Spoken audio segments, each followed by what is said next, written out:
Debat Cawapres keempat, persoalan penting yang terlewat di tengah inflasi sensasi. Mengangkat tema lingkungan hidup hingga masyarakat adat, debat Cawapres keempat kali ini semakin dipenuhi serangan-serangan yang cukup kuat. Begitu banyak sentilan-sentilan yang dilemparkan satu sama lain. Begitu pula gestur tubuh yang kita sepakat menyebutnya gimmick. Kalau kita ingat dan telusuri lagi pembahasan debat Cawapres keempat, sebenarnya cukup banyak persoalan yang belum disoroti oleh masing-masing kandidat. Kalaupun mengarah ke sana, perdebatan justru mengambang di definisi masing-masing dan saling tuding ya. Setidaknya ada 5 persoalan penting yang luput dari sorotan debat Cawapres keempat kali ini. 1. Subsidi energi.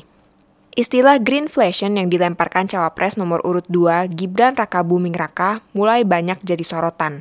Kalau kita dalami, greenflation itu pada intinya terkait ketersediaan energi. Secara sederhana, terminologi inflasi hijau atau green inflation atau greenflation. Istilah greenflation mulai populer pasca pandemi COVID-19 di Uni Eropa ketika harga-harga komoditas sumber daya kehutanan dan pertanian di negara-negara Eropa Barat dan kawasan Skandinavia melonjak. Ancaman greenflation yang jauh dari Indonesia itu tetap perlu diantisipasi, dan ini bukan persoalan receh. 2. Inflasi pangan. Salah satu kebijakan yang masyarakat kenal terkait pangan tentunya food estate. Salah satu program yang cukup keras disinggung dalam ajang debat Capres-Cawapres. Tapi sayangnya, alih-alih memberikan solusi dan pandangan yang lebih jernih, dalam tiap momen debat pembahasan ke arah sana, berujung tudingan ke pemerintah. Bahkan di debat Cawapres keempat kemarin, Caimin, seperti juga pasangan capresnya, lagi-lagi menyindir kubu 02 terkait kepemilikan bisnis. Well, kita berharap ke depannya persoalan pribadi dan sentimental seperti ini tidak lagi-lagi diulangi. 3. Kesejahteraan petani. Meskipun sempat masuk ke poin ini, sayangnya terasa betul antiklimaksnya. Saling serang antar kandidat membuat poin-poin penting dari pembahasan kesejahteraan petani luput. Beberapa kebijakan yang ditawarkan mengambang di permukaan dan fenomenanya, kurang masuk ke solusi yang bisa kita terima bersama. 4. Harga beras dan sembako. Persoalan yang mungkin paling ditunggu-tunggu para ibu rumah tangga. Bagaimana beras dan sembako menjadi dunianya sehari-hari, menjadi penopang hidup seluruh keluarga dan masyarakat Indonesia. Tema ini terasa sangat relevan dan dinanti, apalagi seperti kita tahu, menjelang Lebaran dan Hari Raya selalu saja harga-harga kebutuhan pokok naik. Cawapres sebagai penyeimbang kebijakan presiden kelak mestinya paham betul dan bisa menjamin persoalan ini. 5. Krisis iklim.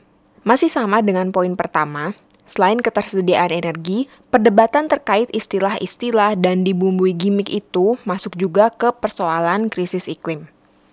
Menyoal gimmick, debat Cawapres keempat kali ini menuai pendapat keras dari banyak pihak. Lagi-lagi, tudingan tidak beretika disematkan oleh masing-masing pendukung. Biar bagaimanapun, pendapat masyarakat dan warganet itu juga bagian dari dinamika demokrasi ya. Sesengit dan sekeras apapun itu, mereka hanya merespon berdasarkan apa yang mereka lihat dan saksikan. Nah, ini yang perlu menjadi perhatian dari pihak penyelenggara baik KPU ataupun Bawaslu. Teknik debat. Perlu ditinjau lagi bagaimana cara menampilkan debat yang bermutu secara sistematis dan jangan menunggu pelanggaran terjadi dulu baru selanjutnya ditegakkan aturannya.